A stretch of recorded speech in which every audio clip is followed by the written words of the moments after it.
ಮೂಡಾ ವಿರುದ್ಧದ ಆರೋಪಗಳ ತನಿಖೆಯನ್ನ ಲೋಕಾಯುಕ್ತರು ಸ್ವಯಂ ಪ್ರೇರಿತವಾಗಿ ಲೋಕಾಯುಕ್ತ ತನಿಖೆ ಈ ವಿಚಾರವಾಗಿ ಆಗ್ತಾ ಇದೆ.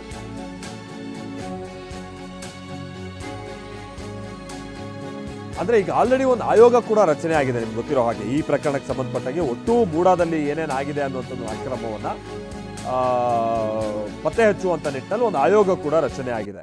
ಆ ವಿಚಾರವೂ ಕೂಡ ಪ್ರಸ್ತಾಪ ಆಗ್ತಾ ಇದೆ. ಮೂಡಾ ವಿರುದ್ಧದ ಆರೋಪಗಳ ತನಿಖೆಯನ್ನ ಲೋಕಾಯುಕ್ತರು ನಡೆಸ್ತಾ ಇದ್ದಾರೆ. ತನಿಖೆಯನ್ನ ನಡೆಸ್ತಾ ಇದೆ. ಹೌದು, ಈಗ ಲೋಕಾಯುಕ್ತ ಮೂಡಾದ ದಾಖಲೆಗಳನ್ನ ಸರ್ಕಾರ ರಚಿಸಿದ ಆಯೋಗ ತೆಗೆದುಕೊಂಡಿದೆ.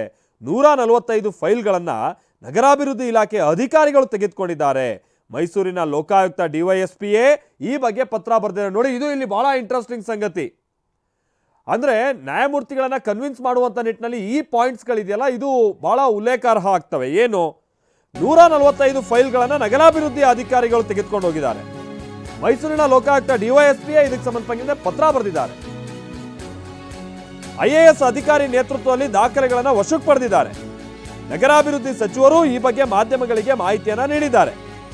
ನಗರಾಭಿವೃದ್ಧಿ ಇಲಾಖೆ ಅಧಿಕಾರಿಗಳ ತಂಡ ದಾಖಲೆಯನ್ನ ಹೊತ್ತೊಯ್ದಿದ್ದಾರೆ.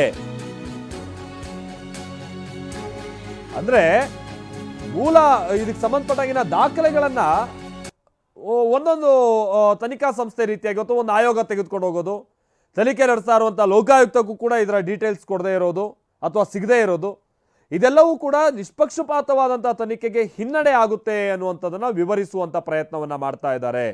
ಯಾರು? ಮಣೀಂದರ್ ಸಿಂಗ್ ಅವರು IAS ಅಧಿಕಾರಿ ನೇತೃತ್ವದಲ್ಲಿ ದಾಖಲೆಗಳನ್ನ ವಶಕ್ಕೆ ಪಡೆದುಬಿಟ್ಟಿದ್ದಾರೆ ಅನ್ನುವಂಥದ್ದು. ಆಗ ಜಡ್ಜ್ ಒಂದು ಪ್ರಶ್ನೆಯನ್ನ ಮಾಡ್ತಾರೆ.